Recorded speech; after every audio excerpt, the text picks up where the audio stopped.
Hello there everyone, it's been a while since I've done a full top 10, and I think it's time to get down to it with a video about Undertale. I get it, you're sick of me talking about the game, but you know what? I can't help it if the game left an impression on me. And you know what? Something that definitely impressed me were the encounters during the game. Various monsters encounter you at many points during the game, and some of these fights led to some very memorable moments.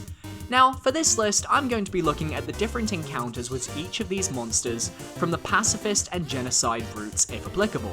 So, boss mobs won't be listed. So spoilers, Notorial, Papyrus, Undyne, Muffet, Mettaton, Asgore, Sans, Undyne the Undying, Omega Flowey, or Asriel, since they will be getting a list of their own eventually. But mini-bosses will be allowed though, so we've got a nice group of monsters to select from. Well then, let's kick off this list with my top 10 Undertale monster encounters.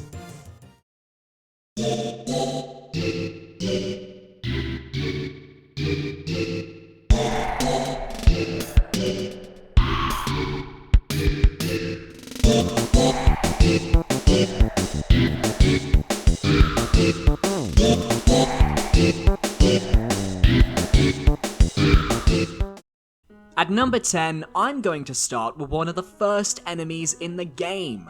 Not Frogget, but Wisson. A terrified creature that can be spared from the moment you enter the battle, Wisson is a fragile, emotional, and scared monster, which provides a perfect backdrop for the moral dilemma of kill or spare. Since all of the act buttons spare Wisson immediately, and any attack against Wisson will kill it, it literally is the perfect tutorial for the in-game mechanics. Do you spare this obviously scared creature and carry on with a new sense of mercy, or do you slaughter this creature and watch as its eyes open in pure horror as you kill it? This monster encounter was a perfect example of this in-game mechanic and made the encounter memorable enough to make the list, albeit at the bottom.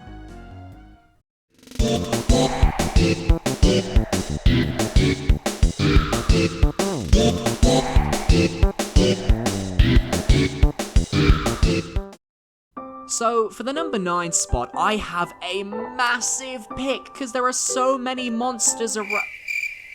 Wait, guys? Where did all the monsters go? Oh no. Oh god, no! It's Jerry! Jerry is memorable for all of the wrong reasons. The poor guy looks like a Pokemon reject, or the love child between a jellyfish from SpongeBob SquarePants and a Stunfisk from Pokemon. He's irritating and rude to any of the monsters that are near him, and the only way to spare Jerry is to ditch him. But it's the return of Jerry, as he'll reappear if you're not quick enough. A horrifying thought. But worst of all, in the genocide route, you can literally spare Jerry and it won't affect your run. Meaning Jerry is literally so reviled by society that keeping him alive is an injustice to the survivors of the genocide run. Hell, people have made comics about Sans letting Frisk win at the end of a genocide route because he doesn't want to be stuck with Jerry. And the cherry on top, Jerry has a boatload of HP, so if you do want to kill him in a genocide run, prepare for a very long and tedious process. All groups have that one person that you just don't want to be around, and Jerry is that person from Undertale. But don't worry, Jerry, you're number 9 on my list. You fit in somewhere.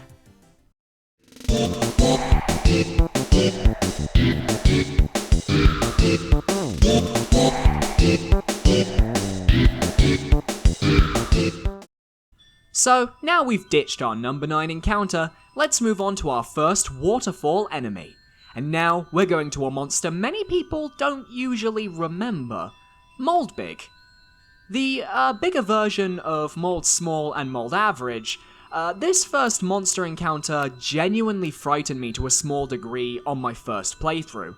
I was thinking it would be a quick Mold Small spare, I'd be off on my way, when I noticed I couldn't spare it. Naturally, I flirted with the creature, thinking I could use my charm to spare it, when suddenly it bursts out of the ground and terrifies me.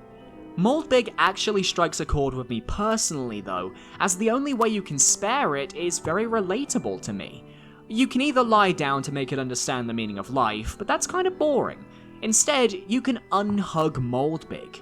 This is where the interesting part of this fight comes in, because we respect the boundaries of Moldbig, and it appreciates and becomes comfortable with the player. This is a little real for me, as I personally don't really like hugs myself, and when my friends IRL don't hug me and respect my boundaries, I'll become much more comfortable with them. In that sense, me and Moldbig have something in common, and it's just resonated with me personally. Moldbig, I getcha bruh, I getcha. Now, I'm just gonna leave you in peace and head straight to number 7.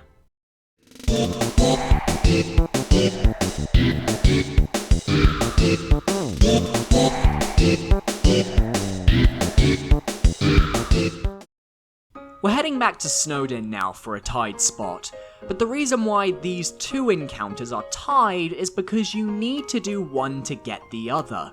These encounters belong to Snowdrake and Chilldrake. The first encounter is your standard enemy battle, with a bird that likes to make snow-related puns. However, unlike Sans, he's just not very good at delivering the jokes. Snowdrake is basically the Mr. Freeze from Batman and Robin, just in Undertale, and brings a whole new meaning to Pundertale. But his encounter, to me, would be nothing without Chilldrake. You see, Snowdrake as a character is very tragic. His father doesn't like him and doesn't believe that he'll be a good comedian, so Snowdrake tries to keep a captive audience, and if you kill him, Chilldrake replaces him as the resident Drake monster of Snowdin. And Chilldrake is a bit of a rebel. The tragedy of the fight is, you can spare and befriend Chilldrake despite killing his brother, and he might never find out whether his brother is actually dead. And the tragedy of the two fights just seals the deal. I love sad, ironic tragedy, and these two Drakes just deliver on it perfectly. In my opinion, it seems like the Drake line of monsters are just very unlucky.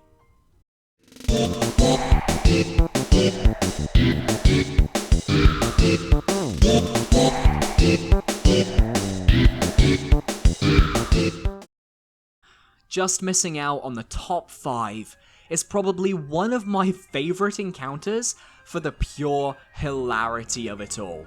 And we're headed to Hotland for the only time on this list, to take a look at one of the craziest enemies to have ever spawned from the Undertale canon. It's Underplane! In a world of fantastical monsters, we run into a bloody plane with a pink mob cat that's blushing. A plane. A fucking plane. Oh, needless to say, the act of making the plane a tsundere worked so well because of the dynamic of the plane as it flies around and hovers, but doesn't get too close, because why would it want to get close to us, idiots? God. But if you respect their boundaries, kind of like Moldbig, and get slowly closer, you can get it to almost admit its true feelings. And when you spare Underplane, I love that the sprite retracts to the top left of the screen, as if it's actually running away from pure embarrassment. But it's not just the concept of Underplane that I love, but the actual battle itself has some interesting attacks. Giant planes rushing towards you and plane bombings are fairly entertaining, and very creative. But if you're on a neutral or genocide route, and you strike Underplane down, you might be in for one hell of a surprise. I was my first time through, so take a look at what happens when you kill Underplane before we head to the top 5. You know what, Underplane? You don't deserve to live. But I never go- Jesus Christ!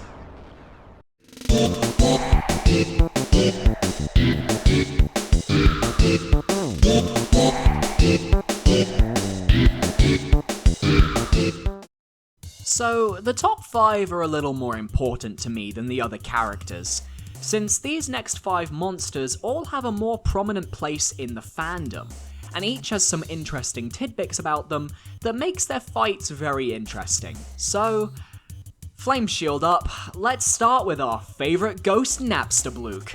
Aside from the brilliant music that accompanies this ghost fight. Best pun ever! Oh, thank you. This is our first taste of a mini-boss, and this fight is interesting to say the least. If you take the passive option, you need to cheer Napster Blook up. Dodge his first attack of crazy tears and you'll get some rather hilarious flavor text, showing off the ghost's personality and introducing us to the concept of Napster Blook, which is truly amazing. Napster Blook, as long as you're on neutral, will remember this fight and become your friend in the game, saving you against another mini-boss, the Mad Dummy, who's not on this list. And he does become a fun little ally later in the game. Hilariously enough though, if you do fight Napster Blook, when you kill him, he simply says that he was lowering his health on purpose, since ghosts can't actually die, and he just kind of floats away awkwardly. Now, as long as you're on a neutral run, he'll still help you later on, but if you go genocide, this is the last time you'll see Blooky around. Luckily enough, the dapper ghost with his jazzy tunes is one of the most impressionable characters in the game, and his encounter left me feeling happy, satisfied, and at the number 5 spot.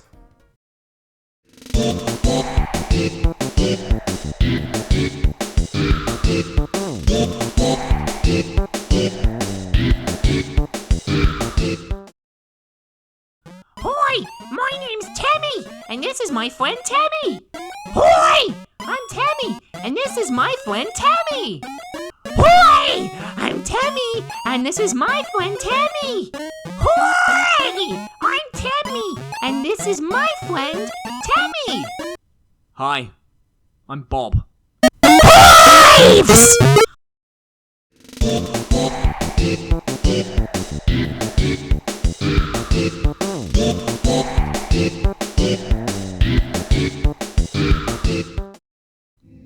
So, yeah, I'm just gonna skip number 4 and go straight to number 3, and it's time to venture into the depths of the True Lab, where the Amalgamates roam. But I'm only picking one of the 5 Amalgamates, and, of course, there's really only one option. Snowdrake's mother, oh god. This is heartbreaking. This encounter perfectly rounds out the Drake storyline, and shows the consequences of Alfie's actions perfectly. From the tragically melting sprite that's slowly losing any semblance of humanity, to the backstory of knowing that Snowdrake left his father because of their mother's death. Her attacks are weak and don't even try to harm you unless you seek out the pain yourself. And the music is a slow, tragic crawl that makes you want to hug the poor creature. The only way to console the poor woman is to tell a few jokes that remind her of her son Snowy, the Drake you met earlier in Snowdin. And if you can quell her, you'll be able to reunite her with the family in the end. One of the most hard-hitting moments in the game, with a great change of pace, atmosphere, and music, Snowdrake's mother is the epitome of a tragic fight, and is an enemy that you should be glad that you can eventually save.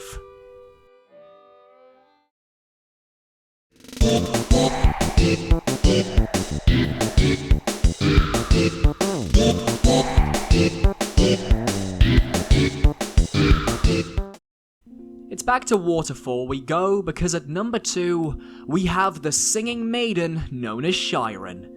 A tone-deaf singer that slowly learns to do what she loves, Shyron is one of the only monsters to go on a full journey with you during your encounter. You can simply hum with Shyron once to spare her, but why would you do that? Hum more and you can actually start a concert with Shyron. Sans will start selling tickets to various monsters, you'll be stormed with socks, and eventually have a tragic farewell song with Shyron as you part your separate ways because the groupies, the road trips, it was all too much.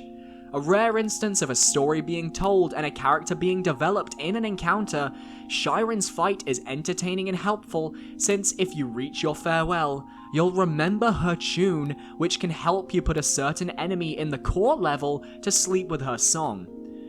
But for me, the real feels comes from if you've murdered Papyrus earlier on in the game. Remember, Sans appears selling tickets if Papyrus lives, But if he dies, all you see is a hooded figure watching from afar as you have your concert with Shyron. This bittersweet line just sealed the deal for me, as not only did we get to focus on Shyron, her musical stylings, and her fun musical note attacks, but we get a slight insight into Sans' character as well. When fights can develop more than one character, those are the types that I love, but not as much as I love number 1. So let's find out who we've placed at the top spot.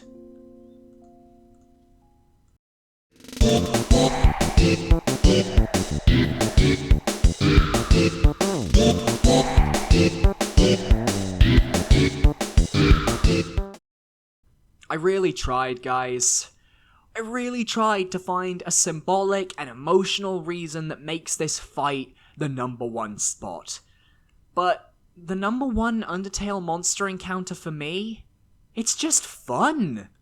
So much fun that you can just pet all day without any concern for any oh, fuck, his head's in the text box! Yep, the number 1 spot goes to the cutest enemy of them all, Lesser Dog. As someone with 3 dogs of my own, I totally fell for this little guy when I first met him, and his encounter, while short, was pretty sweet. A little dog in a suit of armor that you pet to spare, cute.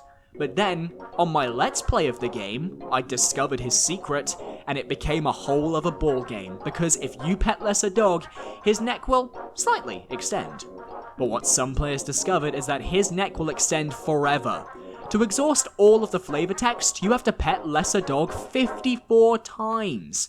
Now, for those of you that have done this, you'll understand why Lesser Dog is on this list. But for those of you that didn't know about this dog's crazy neck, go! Encounter him. Play the game. Experience the true satisfaction of going when no dog has gone before.